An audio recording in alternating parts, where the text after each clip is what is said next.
नई सदी, नया साल, नया महीना, खबरें भी नई। चंद्रयान से आसमान तक, देश से विदेश तक, बाजार से जन सरोकार तक, सब पर है हमारी पकड़।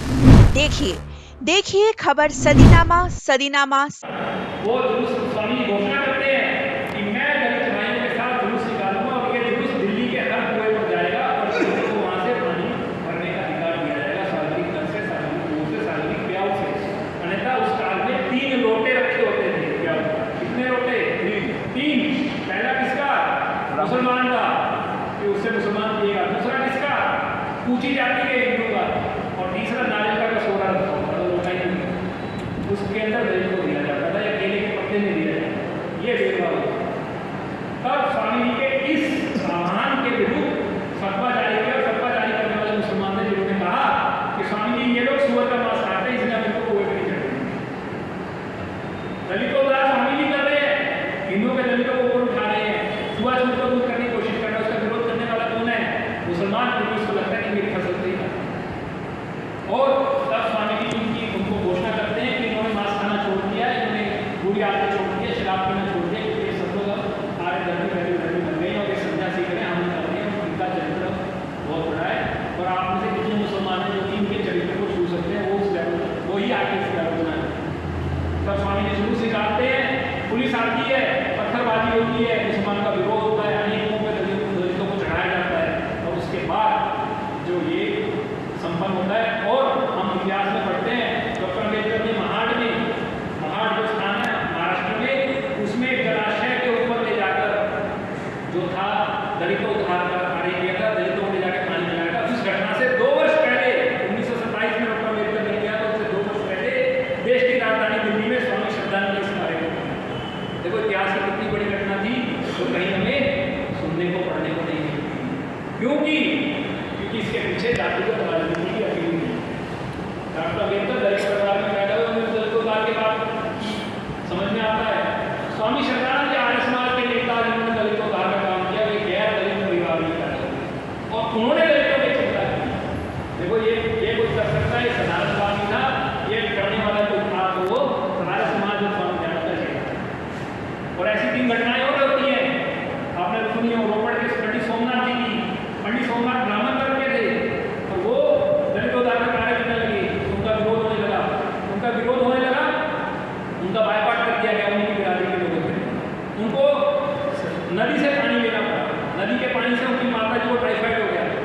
वैद्य ने बोला इनको साफ पानी दो तो ठीक होंगी, नहीं तो मर जाएंगे। अब वो चिंता में दलित उद्धार का कार्य रोको, अपनी माँ को बचाओ। उनकी माँ समझ गई, वृद्ध थी, अनुभवी थी, अपने पास बुलाया और बोला कि तुम जो है ये कार्य मत रोकना, मुझे तो इतनी हिम्मत नहीं है।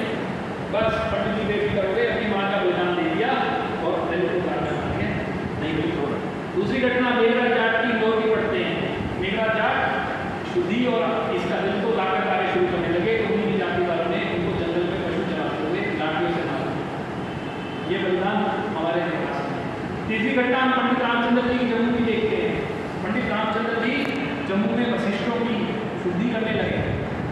एक घटना पढ़ते हैं कि वशिष्ठ समाज जो था अछूत समझा जाता है जम्मू में, और उस समाज के लोगों की जब आर्य समाज ने शुद्धि करी, उनको जनेऊ पहनाना शुरू किया, तो वहाँ के जो राजपूत लोग थे जम्मू के, कश्मीर के, वे लोग इससे चिढ़ गए और उन्होंने एक दलित को पकड़ा और जो उसका जनेऊ उतार के गरम सलाख से जनेऊ का निशान उसके शरीर पर बना दिया, ले पहन जनेऊ।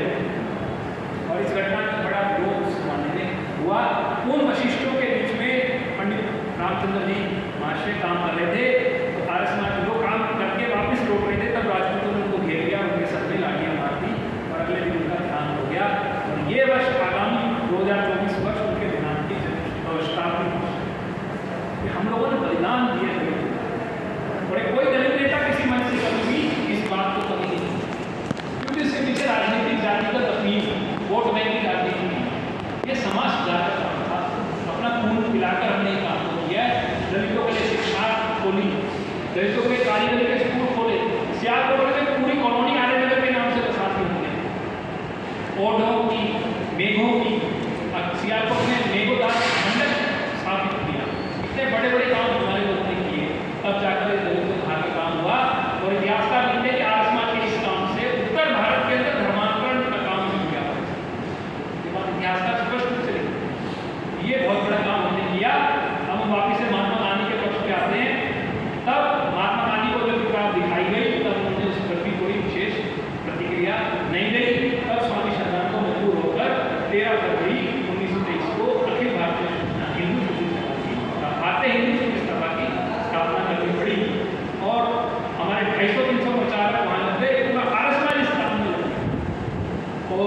हजारों एक बुक में मैंने दिया हुआ है 1,83,000 की छुट्टियाँ छोटे से हमने की। और ये शुद्धि चक्कर केवल वहाँ तक सीमित नहीं रहा, वहाँ से बढ़ते बढ़ते दिल्ली, जम्मू कश्मीर, पंजाब, सिंध प्रांत, राजस्थान, मध्य प्रदेश, बंगाल, आपका तमिलनाडु, केरल, कर्नाटक, गुजरात, कहाँ कहाँ नहीं हमने काम किया। और हमने इतना काम किया, आप इस पुस्तक के अंदर इस सारे काम को कर सकते हैं। ये जो पुस्तक लिखते हुए मुझे जो शोध करना पड़ा तो उससे मुझे जानकारी प्राप्त हुई 560 पृष्ठ है पुस्तक की। नई सदी, नया साल, नया महीना, खबरें भी नई। चंद्रयान से आसमान तक, देश से विदेश तक, बाजार से जन सरोकार तक, सब पर है हमारी पकड़। देखिए खबर सदीनामा।